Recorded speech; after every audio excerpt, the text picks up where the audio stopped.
Shalom et bonjour. On va commencer. Ce qui est formidable, c'est que grâce aux Hafsakot qui ont été instituées de 10 minutes, un quart d'heure, le séminaire a l'air de bien tenir son horaire. Alors j'espère que je ne vais pas déroger à la règle. Et je vois que depuis hier, vous avez pas mal été abreuvé, n'est-ce pas, d'explications sur Jérusalem. Notre propos, comme vous l'avez lu, s'intitule plus géopolitique, mais en même temps un carrefour de réflexion à la fois spirituelle et géopolitique, puisque c'est pas seulement mon métier, mais c'est un petit peu ma spécificité d'associer le réel politique, qui est mon métier, depuis 40 ans presque journaliste, 32 ans en Israël, avec une lecture approfondie, une lecture qui ne peut pas être que géopolitique ou réel politique de la réalité, parce que la réalité est composite, elle est faite de plusieurs hébetim, comme on dit en hébreu, de plusieurs aspects.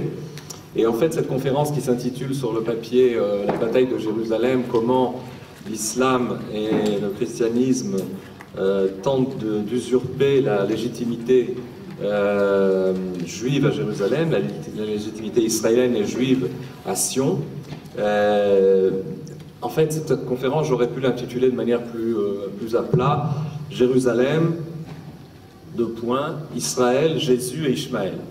Et ici, j'ai déjà fait une intervention dans le cadre de la Midrashet Rennes il y a quelques mois ou quelques semestres sur le conflit triangulaire Israël, Ishmaël et Esav. Et c'est vrai que cette intervention aujourd'hui concernant Jérusalem, la bataille de Jérusalem, elle reprend en fait les grandes données de cet affrontement triangulaire.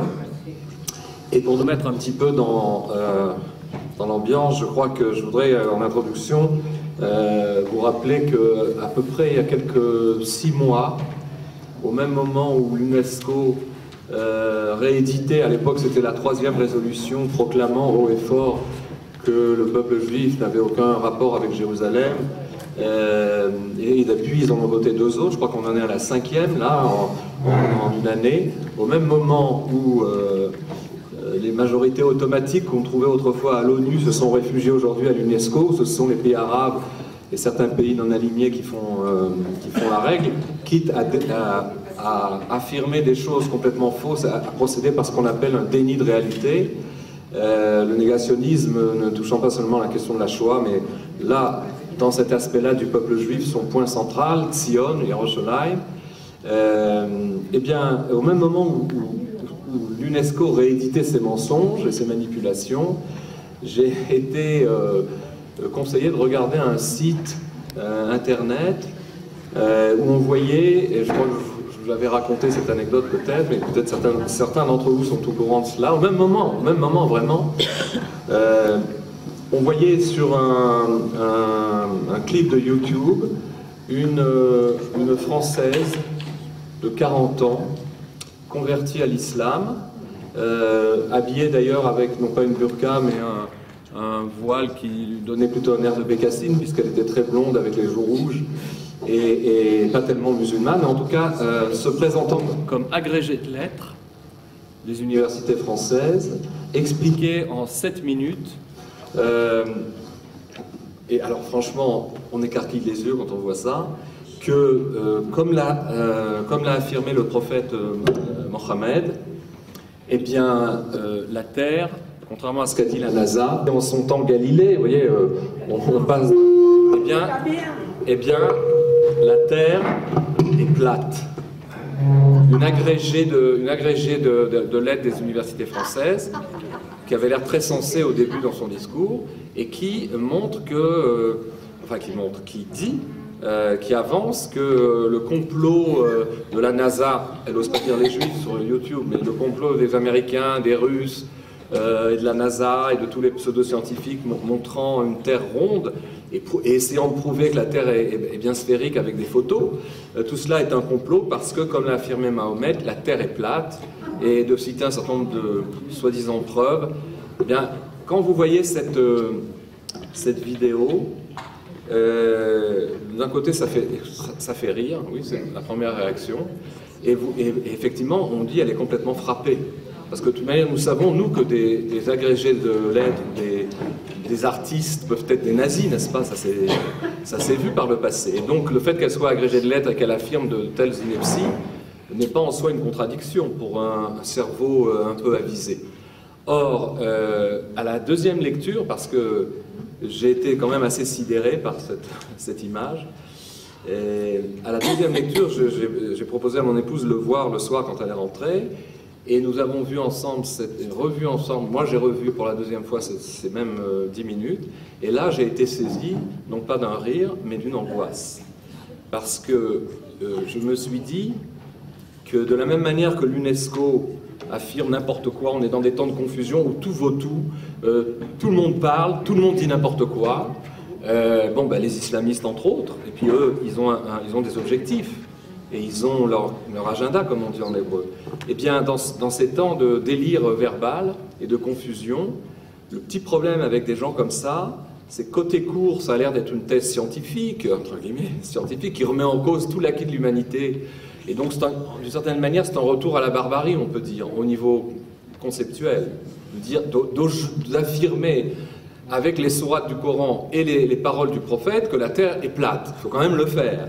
Mais derrière cette énormité, et c'est ça qui m'a énormément angoissé, c'est que ces personnes qui avancent, n'est-ce pas, ces thèses, c'est le pendant intellectuel de Daesh et de l'islam dont on sait jusqu'où il peut aller quand il est extrémiste. Parce que, de la même manière, si vous voulez, qu'on avance des énormités de ce genre, des contre-vérités totalement, mais qui se détachent complètement de l'acquis humain universel, le plus élémentaire, de la physique depuis le Galilée et de l'astronomie, eh bien, voilà qu'on a des gens aujourd'hui qui osent affirmer de telles choses. Et puis ce qui était le plus inquiétant, et on a vu la signature, c'est pas que seulement un individu de genre faisant partie du peloton, d'ailleurs de plus en plus nombreux de Français qui se convertissent à l'islam pour des raisons pas seulement spirituelles, des raisons souvent intéressées, maritales et autres. On a compris la signature de ce clip quand, après qu'on ait entendu cette bécassine finir de s'exprimer, parce qu'elle ressemblait vraiment à une bécassine, dangereuse, voilà qu'on a une minute à vitesse accélérée. On a un certain nombre de prises de vue de livres qui sont distribués dans les grandes librairies françaises. Comment sortir du malheur, comment repenser autrement, etc. C'est-à-dire des livres grand public qui sont des livres d'appel à la conversion vers l'islam. Parce qu'il faut savoir dans quel monde on vit en France aujourd'hui. C'est-à-dire quelle est la pénétration, pas seulement physique, démographique, sociologique, de l'islam dans toutes sortes de villes et de régions, mais aussi l'entreprise de captage des cerveaux qui est fait, y compris par ce genre de site et par ce genre de bouquins. Et c'était ça qui était finalement inquiétant. Derrière la propagande islamique la plus grotesque, comme d'affirmer que la Terre est plate, mais finalement l'UNESCO, c'est ce que j'ai écrit d'ailleurs dans un petit éditorial que j'avais fait paraître dans Modia à l'époque, c'est que c'est la même énormité. De la même manière que l'UNESCO affirme que Jérusalem n'a aucun rapport avec les Juifs, on peut aussi dire que la Terre est plate, c'est exactement du même acabit. Donc je voulais nous replacer dans ce climat pour dire qu'aujourd'hui, faire le point sur la revendication et je dirais la prétention chrétienne occidentale et ou islamique sur Jérusalem se passe dans un certain contexte où les mots ne veulent plus rien dire et où alors il y a une manipulation forcée. D'ailleurs, ce que je peux dire aussi en introduction, on va examiner les deux aspects. D'abord, je commencerai par le christianisme, bien qu'il ait été, parce que dans le temps, c'était, disons historiquement, c'était le premier monothéisme, et ensuite la revendication musulmane, qui est beaucoup plus scabreuse et plus sophistiquée. À propos des monothéismes, je voudrais dire aussi ceci.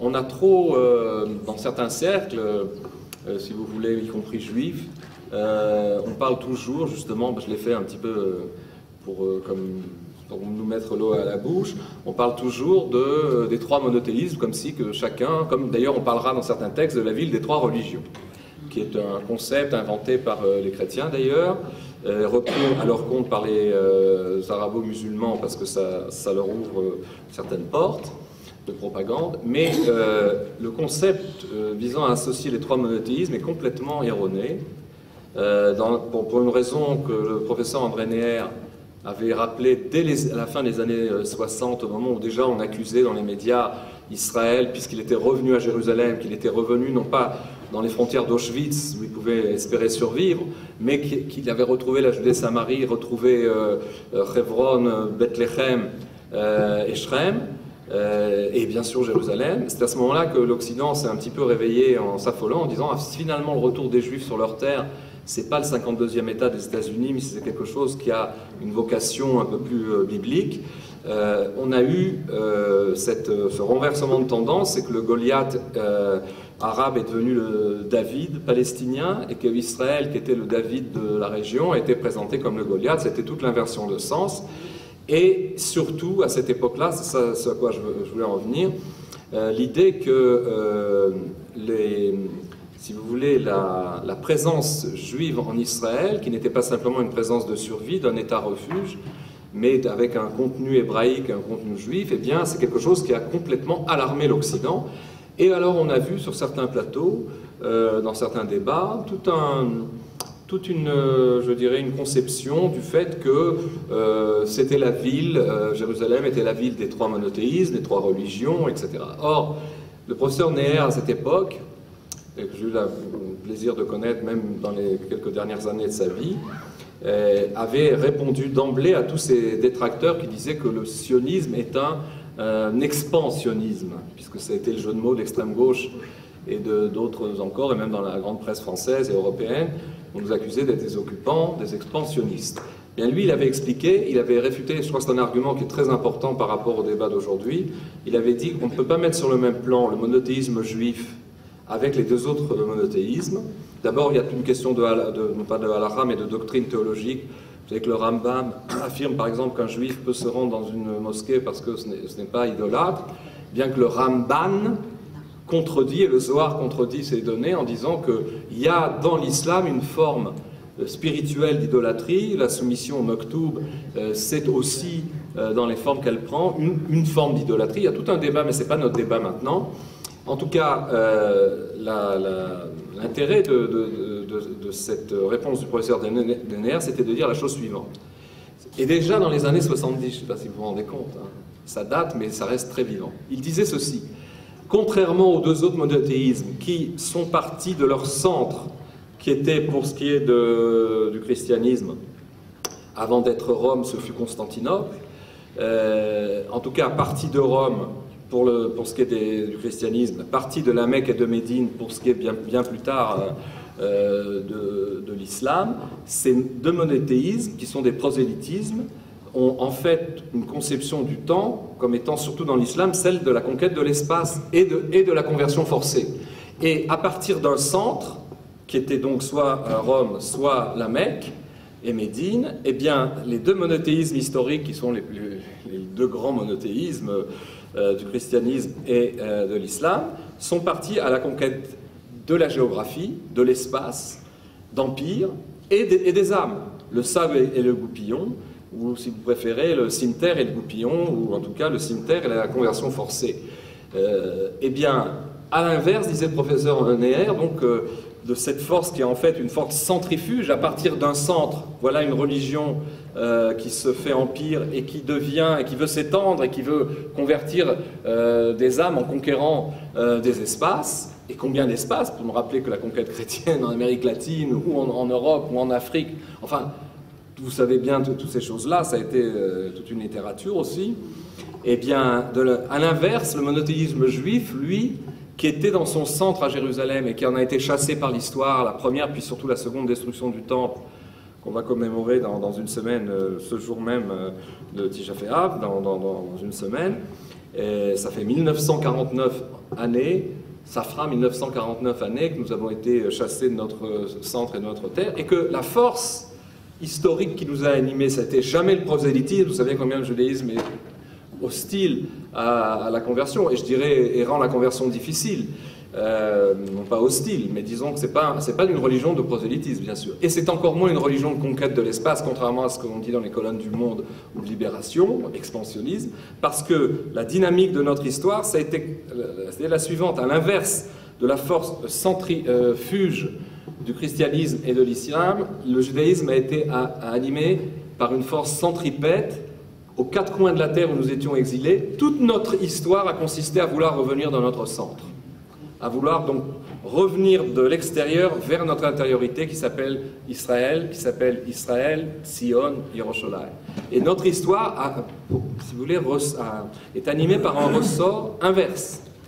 Non seulement pas prosélyte, non seulement pas impérialiste, mais dans le seul souci de se retrouver dans notre intériorité, dans notre terre et dans notre ville.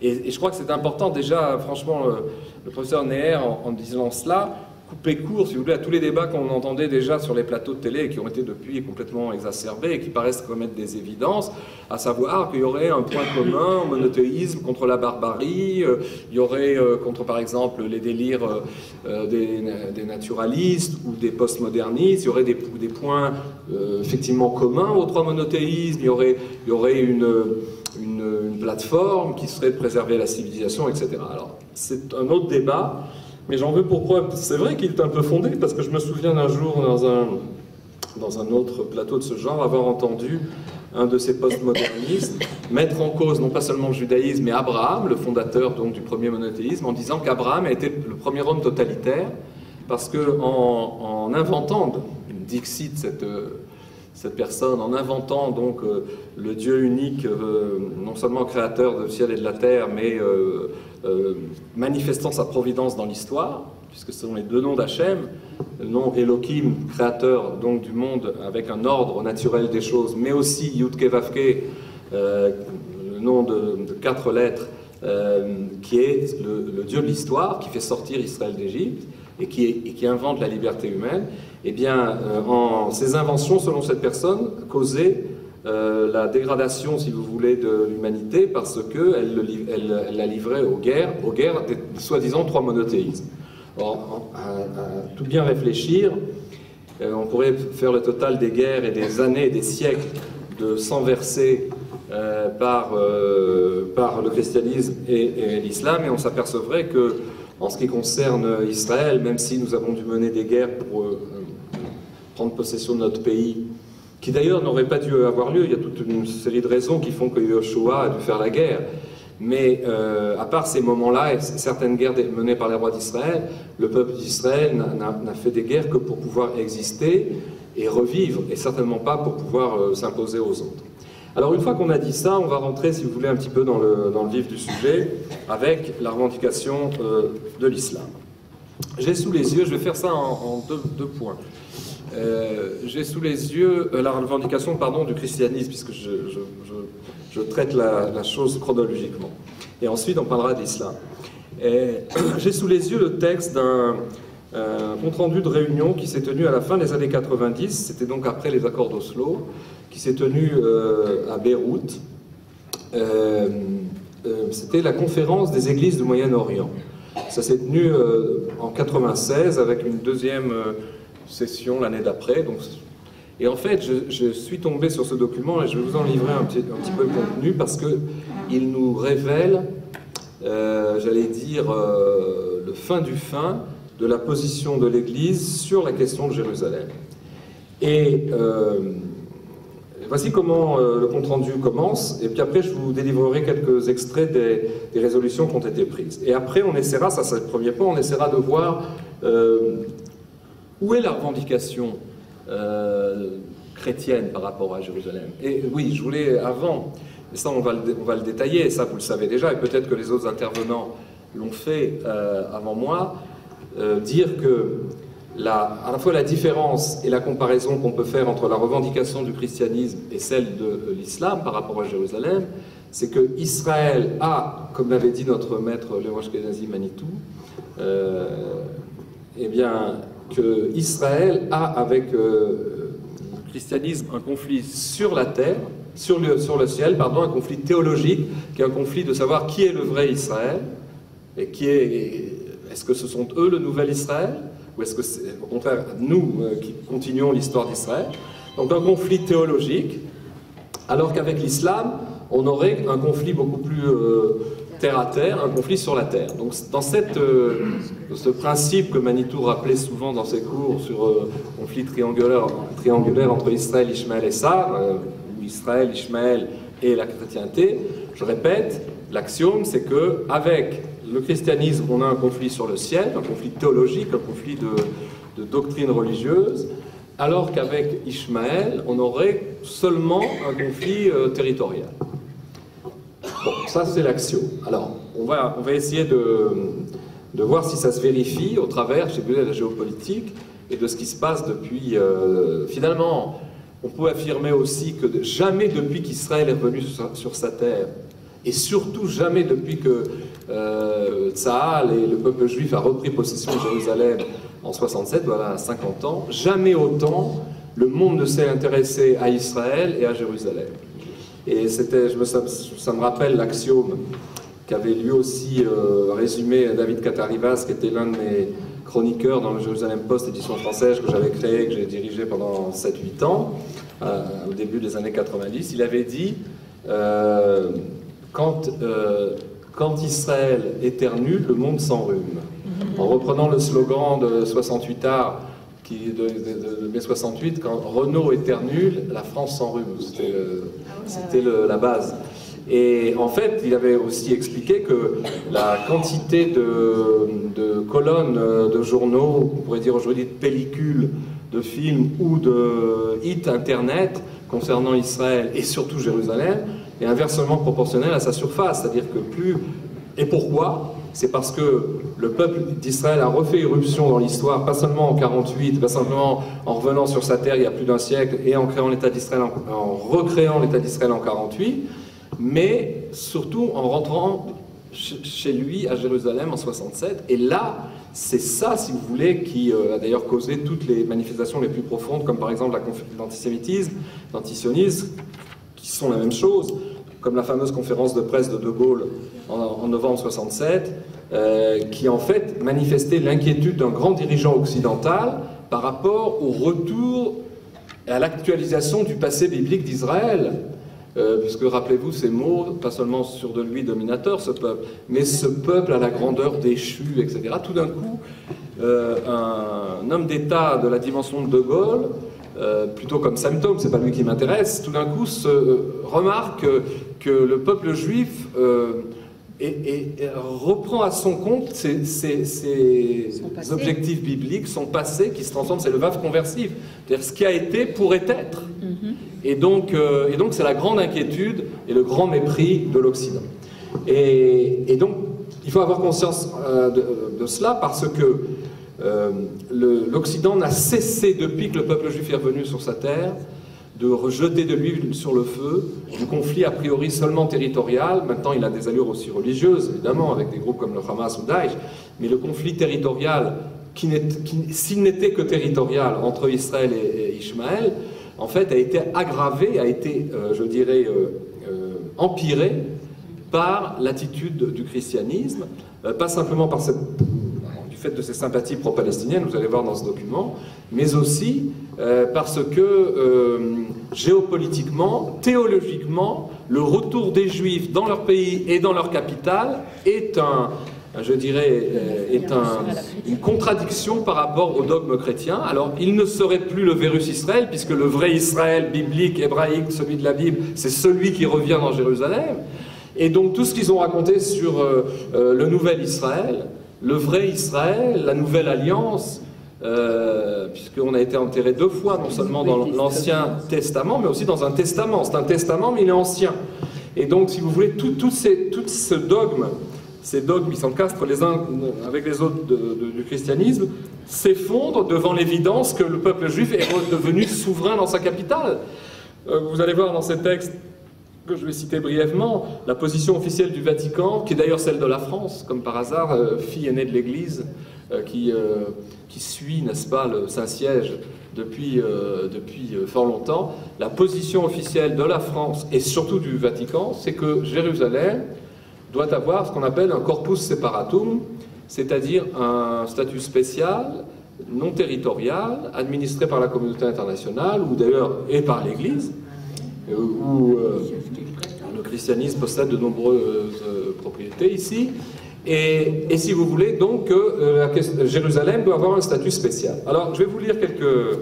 Parce que vraiment, ce document qu'on m'a conseillé est vraiment stupéfiant. Voici quelques extraits de son introduction, je dirais, du résumé de la réunion. Il existe un problème territorial de Jérusalem, devenu plus évident et plus intense à partir de 67, lorsqu'une partie de la ville, comprenant aussi la zone où se trouve regroupée la majeure partie des lieux saints des 3 religions monothéistes, a été conquise militairement, puis annexée.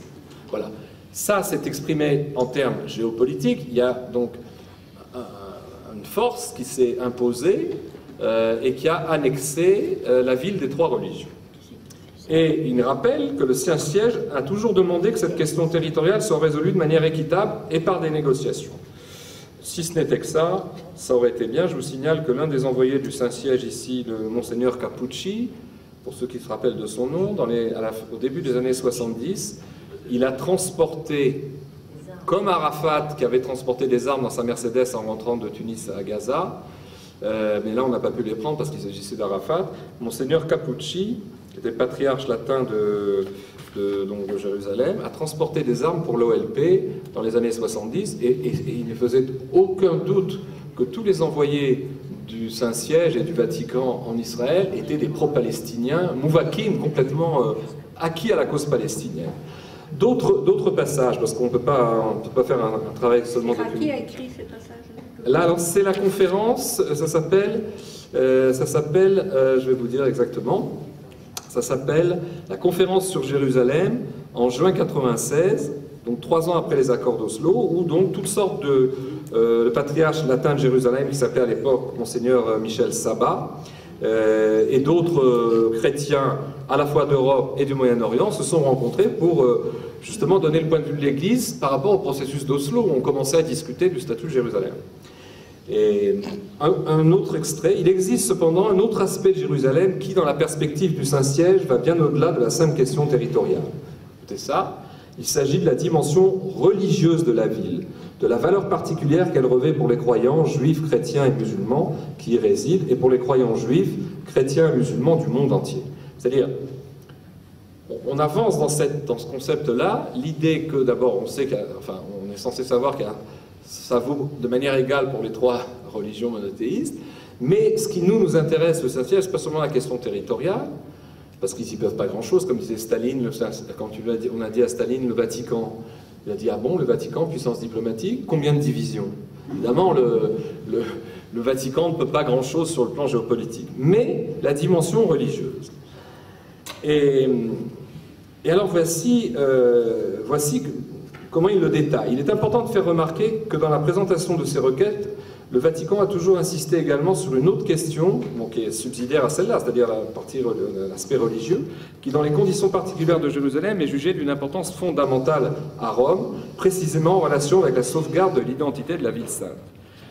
Il répète, Jérusalem est sacrée pour les 3 religions, le judaïsme, le christianisme et l'islam, à parité, etc., etc. Et donc, si vous voulez, tout cela pour avancer, en fait, la thèse du corpus separatum dont j'ai parlé.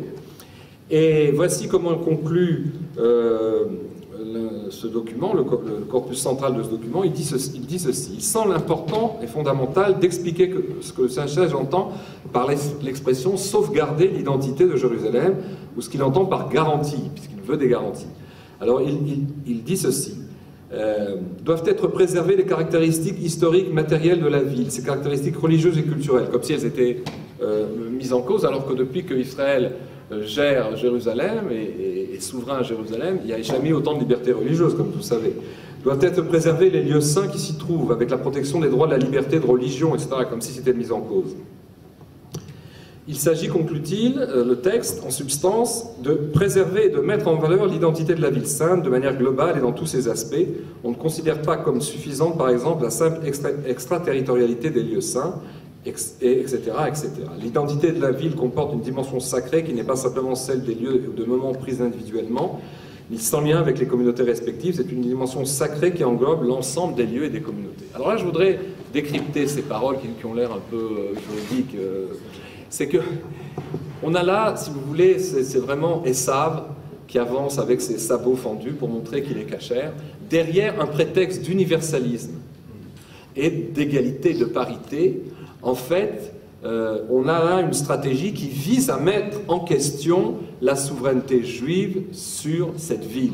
Et que jamais des textes pareils, jamais le Saint-Siège ne s'est intéressé à ce que faisaient les Jordaniens pendant deux décennies où ils étaient souverains à Jérusalem, encore moins les Turcs, et jamais Jérusalem n'a fait l'objet d'une réflexion aussi élaborée, aussi universaliste, aussi smart, j'allais dire, et politiquement correcte, qu'à l'époque, que depuis l'époque où ce sont les Juifs qui sont souverains à Jérusalem.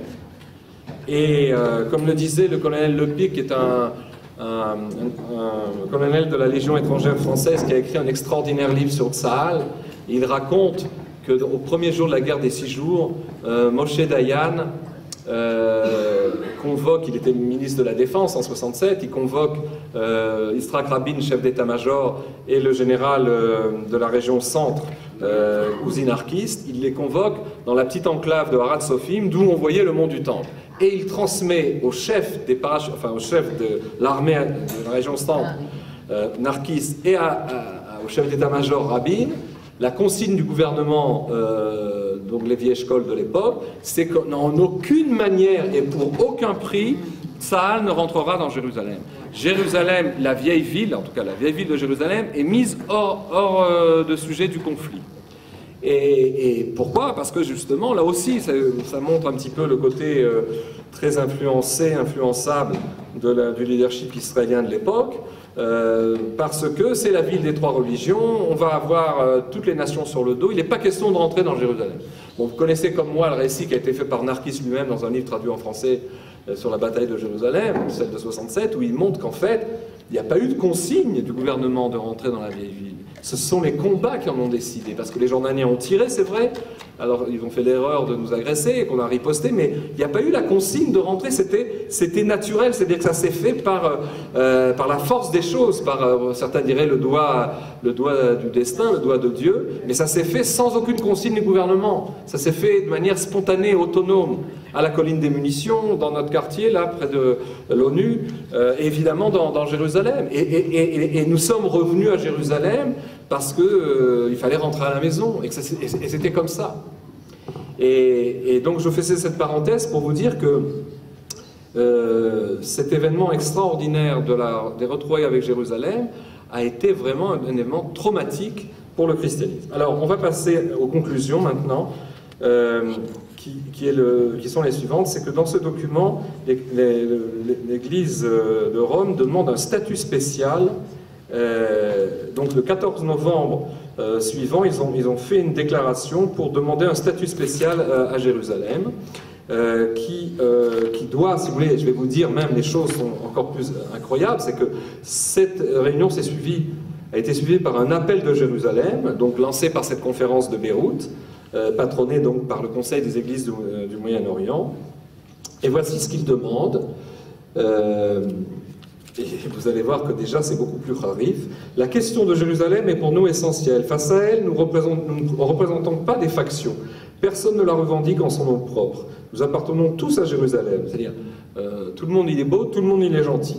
Nous y sommes proches par l'affection. Notre foi ne saurait trouver de réconfort tant que Jérusalem est en captivité, dans les mains des Juifs, n'est-ce pas? Jérusalem, c'est son peuple. Ce sont des Palestiniens qui ont vécu depuis que Jérusalem existe et depuis d'innombrables générations.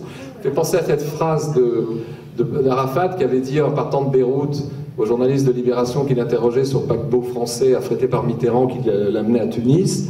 Il avait dit « Nous sommes les Juifs des Juifs et Jésus était le premier Palestinien ». Vous connaissez cette plaisanterie. Mais ça n'en était pas une, c'était très sérieux. Et ça, évidemment, en Occident, on voit ça comme du petit lait. Et voici, qu'est-ce que ça produit, n'est-ce pas? Cette position demande une solution qui rétablisse la souveraineté arabe reliant Jérusalem à la Palestine. Vous voyez, on a fait des grands discours universels pour dire qu'il faut parité, etc. Et maintenant, dans les résolutions opérationnelles, Tachles, on abat ses cartes. Aucune puissance au monde n'a le droit de judaïser Jérusalem, ni de l'internationaliser, ni de la priver de son caractère arabe et islamo-chrétien.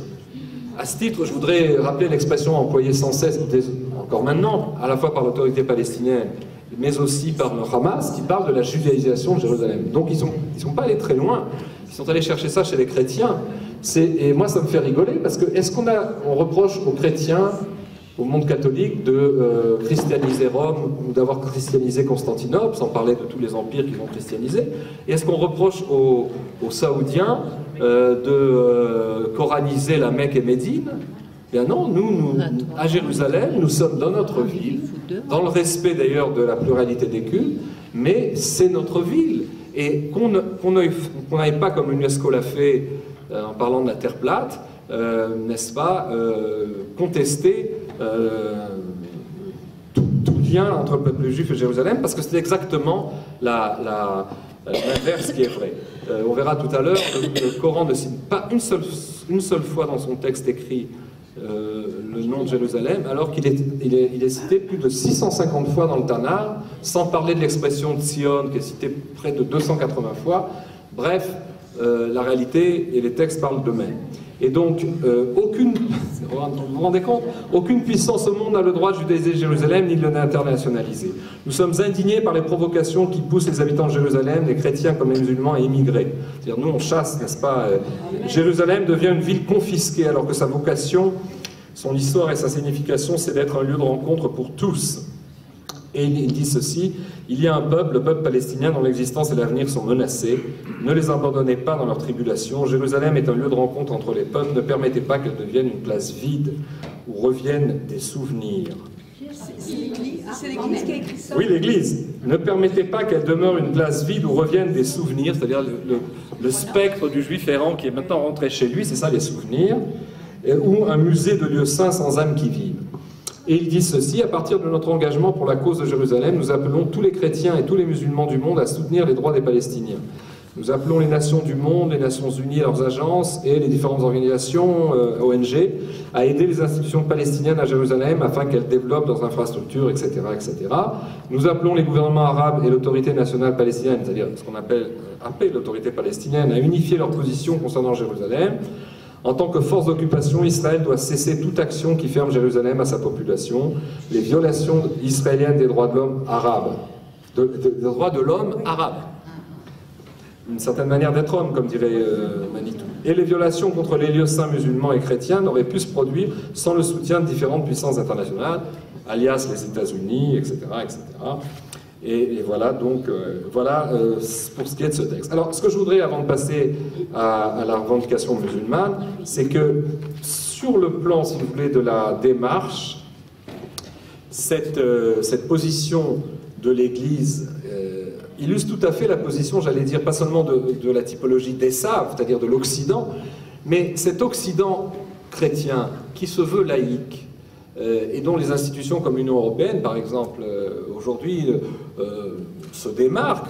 Ça n'a rien à voir, a priori, avec le Saint-Siège. En fait, on sait très bien que le christianisme a complètement structuré la pensée occidentale, et l'antisémitisme chrétien, qui est un antisémitisme de structure, est devenu aujourd'hui un antisionisme politique, et qu'il y a une parité, si vous voulez, il y a une correspondance entre ce que j'appellerais l'Avdil, le Kodesh Kodashim de la position chrétienne géopolitique par rapport à Jérusalem et les positions de l'Europe laïque politique qui s'appelle l'Union européenne. Et je voudrais, pour conclure cette approche, vous citer un stratège israélien qui est contemporain, qui est quelqu'un que d'ailleurs on pourrait faire venir ici parce qu'il parle très bien français. C'est un monsieur d'origine viennoise qui est un grand Européen sioniste qui s'appelle Manfred Gesternfeld, qui parle 8 langues et dont le français très très bien, expert en affaires européennes et stratège, qui avait dit dans un texte d'analyse, avait avancé que l'Europe emboîtant le pas de manière laïque, mais en fait en reprenant des catégories d'antisionisme chrétien structurel qui sont celles qu'on a vues là dans ce document, en fait a agi par rapport à Israël selon 5 concepts erronés qui sont ancrés dans le mental européen. Bon, je parle de l'Europe, on pourrait aussi voir aux États-Unis comment ça joue, mais on parle un peu plus de ce qui nous est proche et de ce qui fait le plus mal. Alors, quels sont ces 5 concepts erronés, pour aller vite? Premièrement, la fausse idée répandue partout par le monde arabo-musulman auprès des Européens et des Américains, selon laquelle les problèmes de l'Occident avec le monde musulman seraient résolus d'un seul coup dès que l'on parviendrait à une paix israélo-palestinien. Du moment qu'on résoudrait le problème palestinien, tout le monde deviendrait très gentil et très calme, ce que la réalité dément, puisque depuis 2011, enfin pour ceux qui ont eu besoin de cette preuve, depuis que les printemps arabes se sont transformés en hiver islamique et que tout le Moyen-Orient a explosé dans des bouleversements qui ont mis en cause les grands États arabes comme la Syrie, le Yémen et surtout l'Irak et d'autres encore, et la liste n'est pas encore finie, eh bien on s'est bien aperçu que même si qu'à Dieu ne plaise, Israël n'existait pas, eh bien ces problèmes-là existeraient en pire même. Et que donc c'est pas la présence israélienne ou la non-résolution du problème palestinien qui met cette région à feu à sang. Deuxième croyance, deuxième concept erroné, européen, donc en fait chrétien, c'est parce que c'est tout à fait lié, c'est la croyance non fondée dans le fait que la fameuse formule d'Oslo, les territoires en échange de la paix, qui avait été promue par les Palestiniens et aussi par la gauche européenne, eh bien, cette formule serait toujours à même de résoudre le conflit, puisqu'on nous parle encore et toujours d'un accord qu'il faudrait passer avec les Palestiniens pour que 2 peuples vivent côte à côte dans 2 États séparés. Or, on a bien vu que les concessions israéliennes qui ont été faites par Oslo, dont le retrait, enfin c'était pas dans Oslo, mais c'était la logique ensuite avec Sharon, avec le retrait de Gaza, ou même le retrait du Sud-Liban, chaque concession, soit l'autonomie des villes palestiniennes, ou le retrait du Liban en l'an 2000, ou le retrait complet de Gaza en août 2005, n'ont fait en fait aggraver l'agressivité si vous voulez, des Arabes, et aussi de l'Occident. Troisième concept erroné, c'est l'affirmation gratuite et naïve du narratif européen qui soutient que la fameuse rhétorique violente des arabo-musulmans, tous leurs textes, toutes leurs harangues, celles qu'on voit sur YouTube, qu'on voit sur le site Memri, qui sont d'ailleurs traduites avec des sous-titres en français, tout cela n'est que verbal et n'exprime pas leurs objectifs réels. Or, malheureusement, les méga-attentats du 11 septembre de 2001 aux États-Unis, et surtout la réalité qu'on vit chaque jour ici depuis, montre bien que quand ils disent des choses, ils les font. Et nous, Juifs, on a quand même un certain background pour écouter ce que disent nos ennemis et en tirer les conclusions qui s'imposent pour notre, je dirais, notre conduite vis-à-vis d'eux. Quatrième déformation européenne et chrétienne, c'est l'illusion partagée par de nombreux leaders européens, malheureusement, qu'Israël doit être sauvé de ses propres démons militaires, ou militaristes. Ça, c'est encore une idée de la gauche, et aussi du christianisme, d'ailleurs. Et comment Israël va être sauvé de ses penchants militaristes? Grâce à la sagesse et au Conseil de l'Europe, qui sont dispensés, n'est-ce pas, par un nombre croissant de politiciens de l'Union européenne, qui, quand ils viennent ici, nous donnent des leçons de retenue et d'utilisation proportionnée de la force, comme si lorsque eux avaient, et pas seulement pour défendre leur capitale, mais pour défendre leur empire colonial, fait usage proportionné de la force. C'est ainsi que j'ai conseillé à un moment, j'avais travaillé avec, comment s'appelle-t-il, M. Cooper Vasseur, qui était le numéro 2 du ministère des Affaires stratégiques, qui s'occupait beaucoup de faire de l'information auprès des grands pays de l'Europe sur les enjeux réels du conflit. Et lorsque je lui avais raconté, j'étais quand même stupéfait de voir que quand des ministres européens ou français ou autres viennent ici et nous donnent des leçons de morale, mais il faudrait quand même leur rappeler comment eux-mêmes, leur pays, se sont comportés dans des situations où on ne combattait pas à 300 mètres de la frontière, comme c'est le cas pour nous à Gaza, lorsqu'on est obligé d'intervenir à Gaza à 3 reprises en 8 ans pour défendre, si vous voulez, notre existence et nos villes qui sont contiguës à l'entité terroriste de Gaza. Mais eux, en fait, se sont comportés de manière barbare pour des empires qui étaient à des milliers de kilomètres de leur capitale. Et j'avais cité cet exemple qu'il ignorait, lui, pourtant un stratège conseiller du ministre, le fameux massacre de Paris du 17 octobre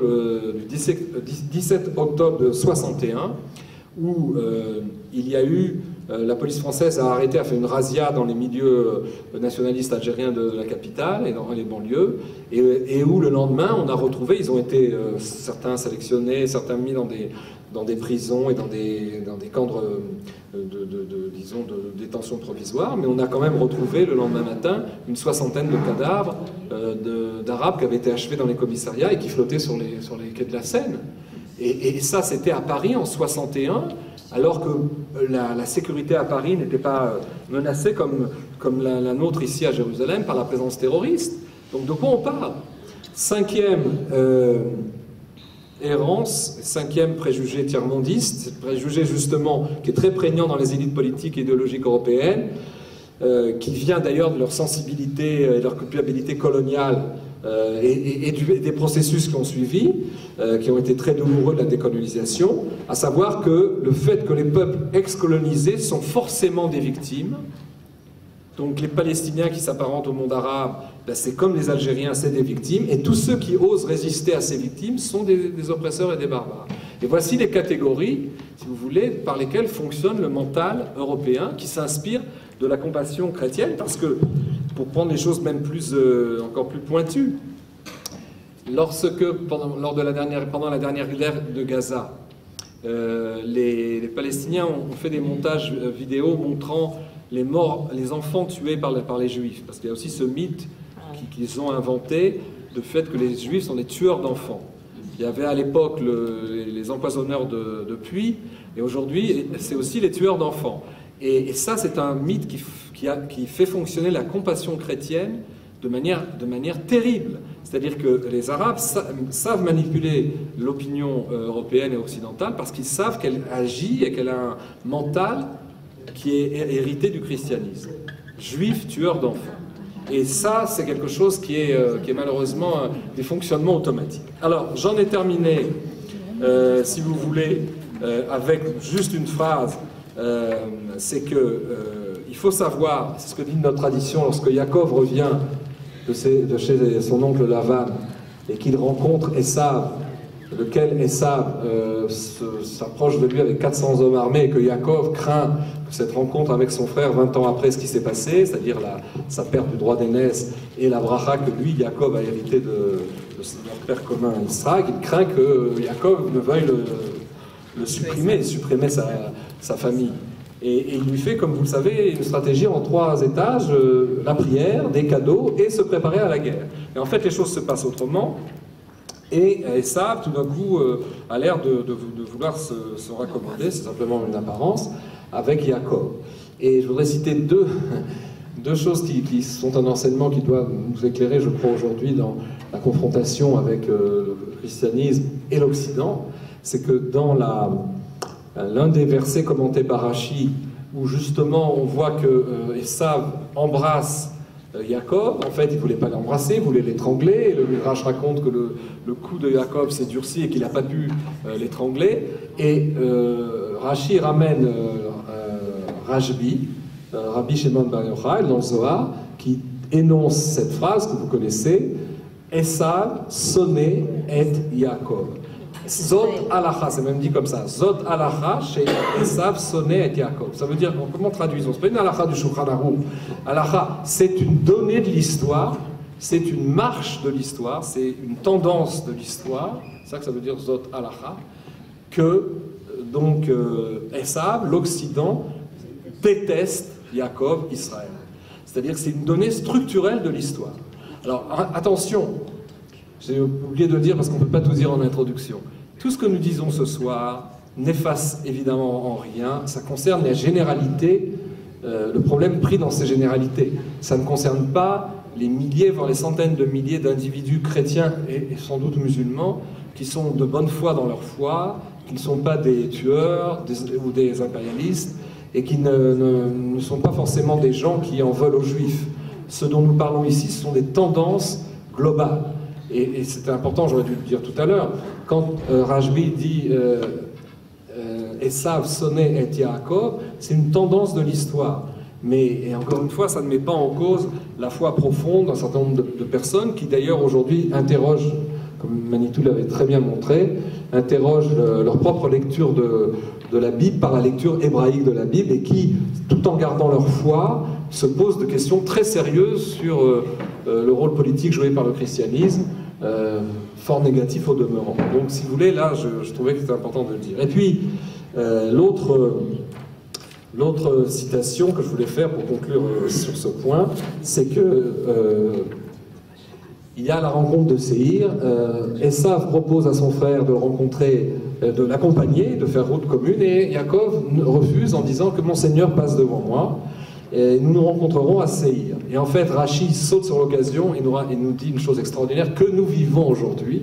C'est un des Rachis prophétiques, j'allais dire, les plus puissants, dans lequel il dit, inspiré par le roi à Kodesh, Yaakov avait vu le plan de l'histoire, il avait vu que la civilisation d'Esav, c'est-à-dire l'Occident, time is money, in God we trust, cette fameuse phrase inscrite sur le dollar américain, cette civilisation consumériste, matérialiste, allait dominer l'histoire pendant très longtemps, et c'est pour ça qu'il invite Esav à aller tout seul, que mon Seigneur passe devant moi, c'est-à-dire que l'Occident et l'Occident chrétien et la civilisation occidentale chrétienne devancent le judaïsme, parce que c'est vous qui allez mener le monde pendant 19 siècles, mais on se donne rendez-vous, je viendrai à Séhir, c'est-à-dire je viendrai là où tu veux que j'aille maintenant, pas maintenant, j'y viendrai plus tard. Et qu'est-ce que dit Rachi? Qu'est-ce que c'est ce plus tard? Et là il ramène le prophète Obadiah, dont on lit un verset tous les matins avant le baruchou de la prière, dans la prière du matin, quand on dit Ve'alu amoshim le ar Tzion lishpot et ar Esav. Les Moshiim, c'est-à-dire Mashiach ben David, Mashiach ben Yosef et Mashiach ben David, ceux qui ont été loin, si vous voulez, Ya'alu le ar Tzion lishpot et ar Esav. Nous n'allons pas aller à Séhir dans le lieu d'Esav, on va juger la civilisation de l'Occident à partir de Sion et de Jérusalem. Et la grande peur, et je crois que c'est ça qu'il faut comprendre, la hantise peut-être fantasmée, après on verra chez les musulmans qu'est-ce que c'est leur fantasme, mais la hantise fantasmée de l'Occident qui a été devinée comme un mauvais devin, comme un affreux Bilam par De Gaulle dans sa conférence de presse justement de novembre 67, c'était qu'ils ont compris, ils ont vu que le retour d'Israël à Jérusalem, c'était remettre Israël en position de juger l'histoire et de demander des comptes à Yaakov et de demander des comptes à l'Occident. Pardon, Esav, bien sûr. Et donc, je crois qu'il faut pouvoir étudier, on n'a pas le temps maintenant ces versets parce que c'est plein d'enseignements. Alors, en ce qui concerne l'islam, il nous reste à peu près 20 minutes. Il faut essayer de comprendre quelque chose, c'est que, comme le disait Ori Cherki dans une étude passionnante qui s'intitule « L'islam et Jérusalem, une absence très présente », c'est que, comme on le disait tout à l'heure, dans le texte coranique, il n'y a pas mention de Jérusalem. Alors, ce qu'on va essayer de faire rapidement, parce qu'on ne peut pas, en quelques quarts d'heure, épuiser un tel sujet, je vais essayer de vous montrer quel est le rapport entre donc, Ishmaël et Israël du point de vue de Jérusalem. Il faut comprendre que historiquement, quand l'islam apparaît, il y a très vite une rupture qui va être introduite par Mohammed et ses disciples entre à la fois Jérusalem et les lieux principaux de l'islam, et entre surtout l'Arabie, dans laquelle se développe, la péninsule arabique dans laquelle se développe l'islam, et la terre d'Israël. C'est-à-dire qu'il va y avoir toute une esthétique, une géographie, une ethnologie, et une histoire, et une théologie, qui va assumer une rupture avec l'Israël et Jérusalem.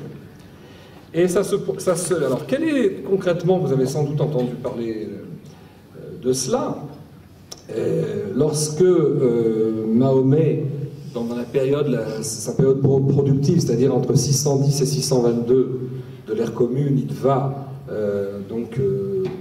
énoncer oralement les sourates du Coran, il va y avoir toute une ambiguïté, c'est-à-dire une proximité, c'est pour ça une présence absente, il va y avoir une proximité et une rupture. Je vous cite quelques sourates.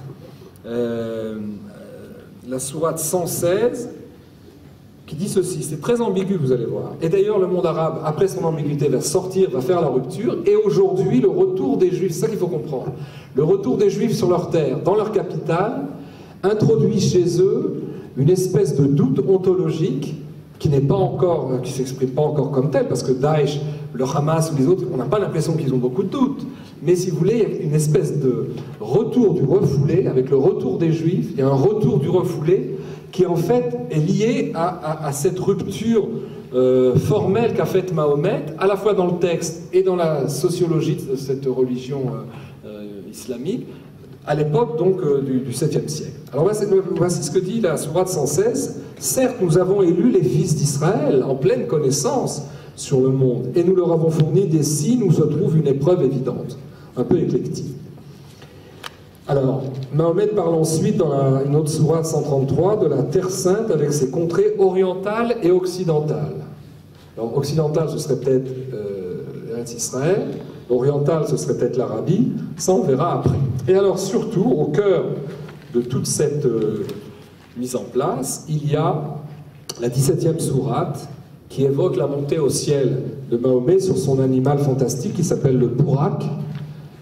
Bon, rien à voir avec Barak qui avait voulu donner le mont du Temple en créant, comme David, une souveraineté verticale où Israël serait souverain au Kotel, mais où les Palestiniens seraient souverains sur l'esplanade des mosquées. Ça n'a rien à voir, mais le jeu de mots existe. Et alors, qu'est-ce que c'est cette sourate 117 ? Je ne la lis pas en arabe parce que je ne pourrais la lire qu'en phonétique. Voilà ce qu'elle dit. Gloire à celui qui a transporté son serviteur, c'est-à-dire à Allah, qui a transporté son serviteur la nuit de la mosquée sacrée, c'est-à-dire la Mecque, à la mosquée très éloignée, autour de laquelle nous avons mis notre bénédiction, afin de lui faire voir certains de nos signes. Il est le clairvoyant, etc. etc. Alors, qu'est-ce que c'est la mosquée très éloignée ? Ça va devenir la mosquée Al-Aqsa à Jérusalem, pour l'islam traditionnel. Et ce qu'il faut savoir, c'est que cette sourate 17, elle évoque l'élévation au ciel de Mahomet, mais elle ne figure pas ensuite dans les prescriptions religieuses de l'islam. Parce que, on sait, bon, les sociologues et les historiens de l'islam savent que Mahomet n'a prescrit le fait de se tourner vers Jérusalem pour la prière que pendant 18 mois.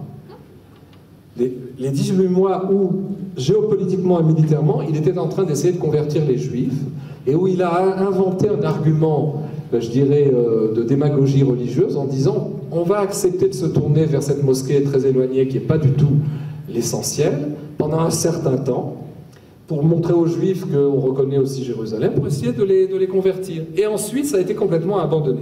Alors, qu'est-ce que dit, si vous voulez, la suite des textes, c'est que les versets 142 à 151 de la sourate 2, c'est-à-dire la deuxième sourate, qui traite du changement de la Qibla, c'est-à-dire l'orientation de la prière, indiquent de manière extrêmement claire que la direction de la prière pour les musulmans, sauf la parenthèse de 18 mois qui était, j'allais dire, un expédient géopolitique vis-à-vis des Juifs de l'époque, avant de leur couper la tête, ça a été, parce qu'ils ne sont pas convertis pour la plupart, ça a été évidemment d'obliger les musulmans à se tourner vers Jérusalem. D'ailleurs, les milliers de gens du Hamas, ou pas seulement du Hamas, les Palestiniens qui s'amassent, c'est le cas de le dire, sur le mont du Temple, devant les mosquées, ils ne se tournent pas vers Al-Aqsa, ils tournent le dos à Al-Aqsa, ils se tournent vers la Mecque. C'est pas leur lieu. Donc, et ça, c'est du dedans, si vous voulez. Il y a à la fois une négation de Jérusalem, mais en même temps une ambiguïté dans la mesure où Jérusalem, qui n'est pas citée, est mentionnée comme étant le lieu où Mahomet s'est élevé vers le ciel. Alors, il faut savoir aussi que ce qu'on appelle la Qibla, c'est-à-dire l'orientation de la prière, a toujours été la Mecque, et l'injonction de prier vers Jérusalem était momentanée. Donc c'est ce que j'ai dit. C'est pendant 17 mois après son arrivée à Médine, en 622, Mahomet et sa première communauté musulmane se tournaient vers Jérusalem pour prier pour les raisons que j'ai dites. Alors une fois qu'on a compris cette dichotomie, bon, provisoirement Jérusalem, parce qu'il y aurait eu donc une espèce d'agada, si j'ose dire, que Mahomet serait monté au ciel, ben, c'est ce qu'ils appellent le dôme du rocher ici, à cet endroit-là. Et c'est d'ailleurs pourquoi Arafat a dit à Clinton, qui a complètement écarquillé les yeux à Camp David, lui a dit que les Juifs n'ont aucune prise à Jérusalem, que le Kotel est musulman, comme Abraham s'appelle Ibrahim, comme David s'appelle David, le Kotel est musulman, puisque Mahomet a accroché son animal fantastique avant de monter vers les cieux. Alors, une fois qu'on a compris ça, on s'aperçoit aussi qu'il y a une autre ambiguïté musulmane qui est la suivante, et ça, c'est les sourates 142 et suivantes, et qui parlent des Juifs. Voici comment, ensuite, le Coran parle des Juifs. Il faut savoir, je voudrais faire ici, je ne suis pas un spécialiste à tout craint du Coran, d'ailleurs, il faudrait inviter un jour Elisar Cherki, qui, lui, a accès directement au texte arabe, qui est un extraordinaire, Evelyne, un extraordinaire commentateur du Coran, et je tire une partie de ma science de sa propre science, c'est que le Coran va ensuite maintenir une ambiguïté incroyable. D'un côté, dénoncer les Juifs, et d'un autre côté, montrer qu'ils ont une certaine ariza, un certain héritage, et même mieux que ça. Il y a certaines sourates qui sont censurées dans les Corans d'aujourd'hui, qui disent que les fils d'Israël hériteront de la terre d'Israël, que la terre d'Israël appartient bel et bien aux fils d'Israël.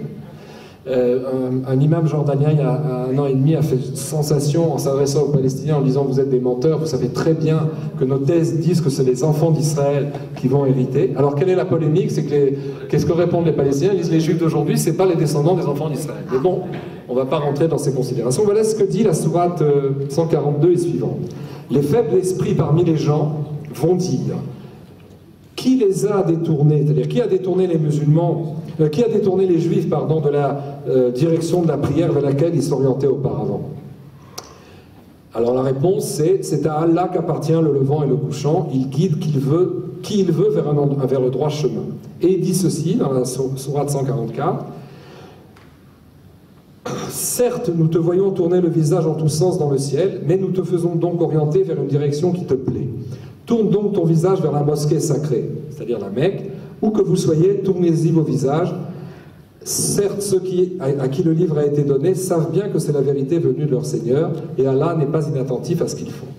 Après, à propos des Juifs, ils disent ceci. Ceux à qui nous avons donné le livre le reconnaissent comme ils reconnaissent leurs enfants.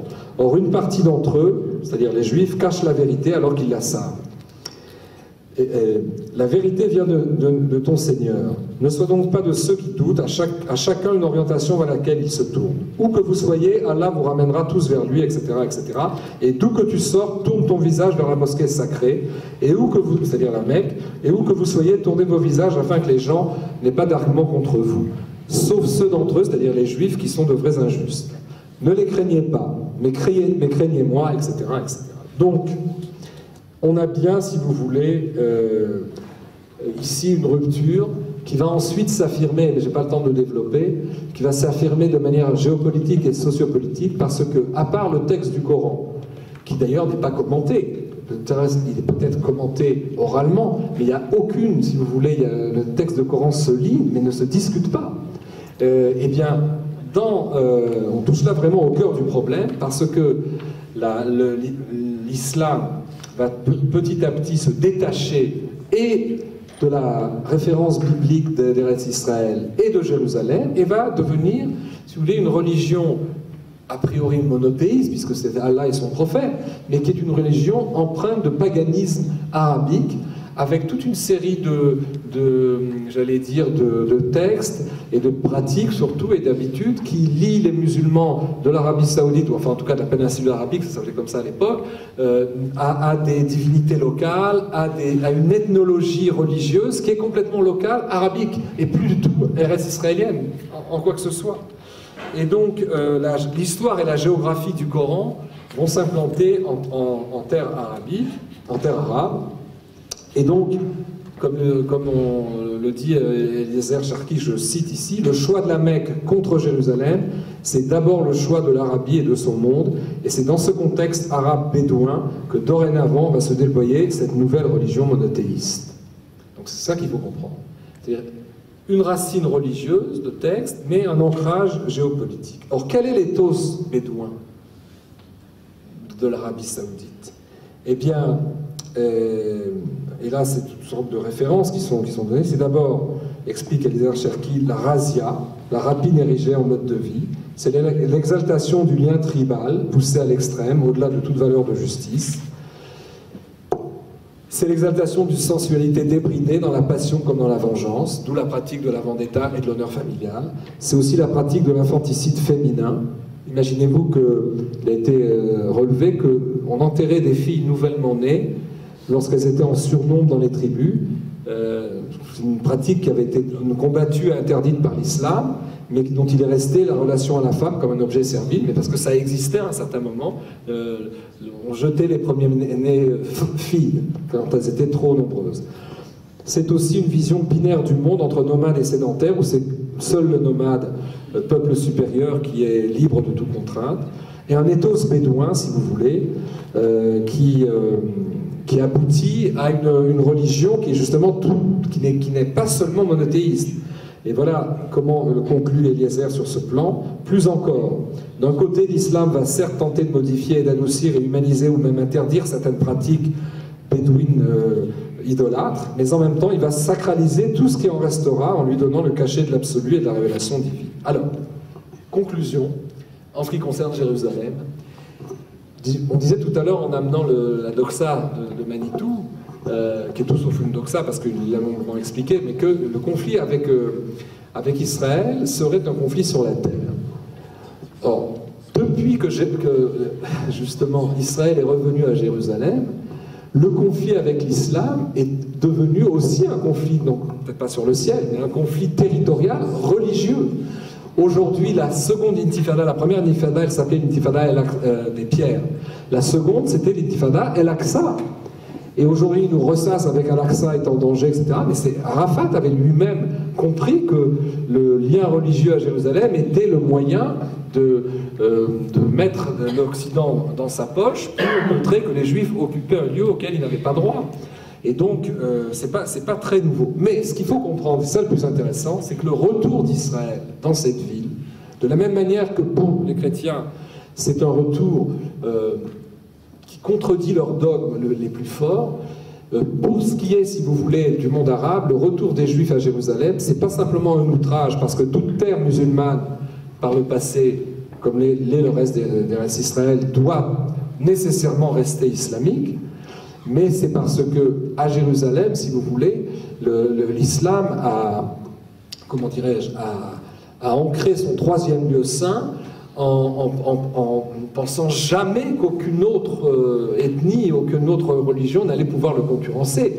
Pour lui, ça a été la défaite de 67 et l'entrée de Tsahal à Jérusalem, ça a été, si vous voulez, l'œuvre du Satan dans leur vision. C'est-à-dire comment se fait-il ce peuple soumis tout d'un coup vient dans un lieu. D'ailleurs, Arafat avait dit à Clinton que les Juifs n'ont aucune achisa, n'ont aucun rapport. Leur temple, le temple de Salomon, il s'est construit, avait-il dit à Clinton, qui était complètement stupéfait, il s'est construit dans le désert, quelque part en Arabie Saoudite. Et ils ont inversé la proposition du Coran. C'est eux qui ont une mosquée en Arabie Saoudite, et Arafat raconte à Clinton que les Juifs, le temple duquel il parle, en fait, se trouve en plein désert, et rien à voir avec Jérusalem. Et donc, quand nous revenons à Jérusalem, comprenez, c'est quelque chose qui est encore plus fort, qui heurte la conscience, et l'inconscient musulman encore plus fort, parce que le Coran d'aujourd'hui, c'est un Coran censuré. Seules quelques voix très petites, très peu nombreuses de gens et d'imams courageux, j'allais dire d'érudits, très courageux de l'islam, qui savent la vérité des textes, qui connaissent l'étendue des censures, seuls ceux-là savent, si vous voulez, mettre les points sur les i, comme ce cher Jordanien.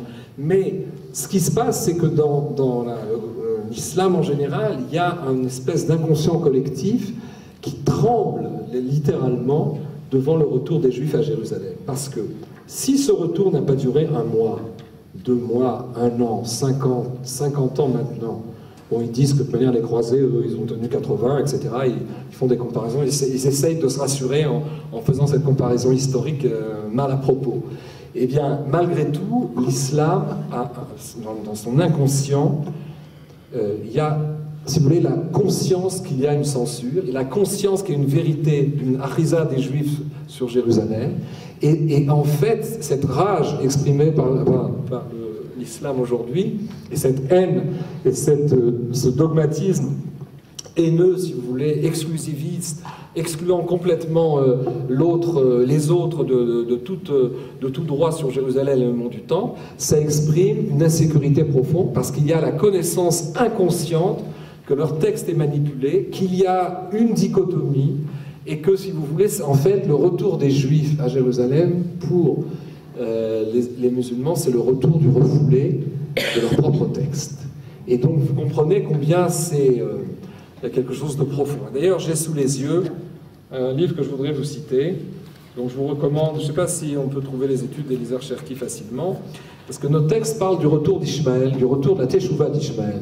C'est-à-dire que nos textes, dans le Tana, lorsque Ishmaël assiste à l'enterrement aux côtés donc, de Jacob, de Abraham, de leur grand-père, il laisse passer son frère devant, et nos textes nous disent que c'est le signe qu'il a reconnu, en tout cas l'Ishmaël biblique a reconnu la prééminence de la lignée d'Abraham dans Yitzhak et dans Jacob.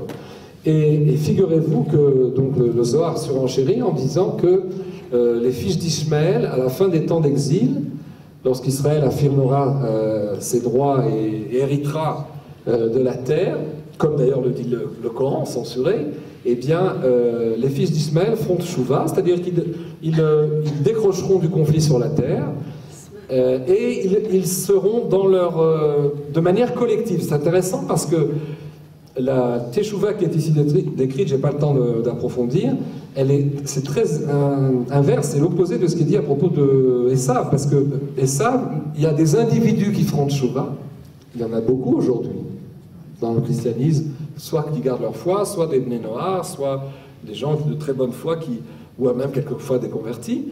Mais en tout cas, il y a une teshuva individuelle, tandis que l'islam fera une teshuva collective. C'est quand même paradoxal, parce que c'est pas du tout l'impression qu'on a aujourd'hui.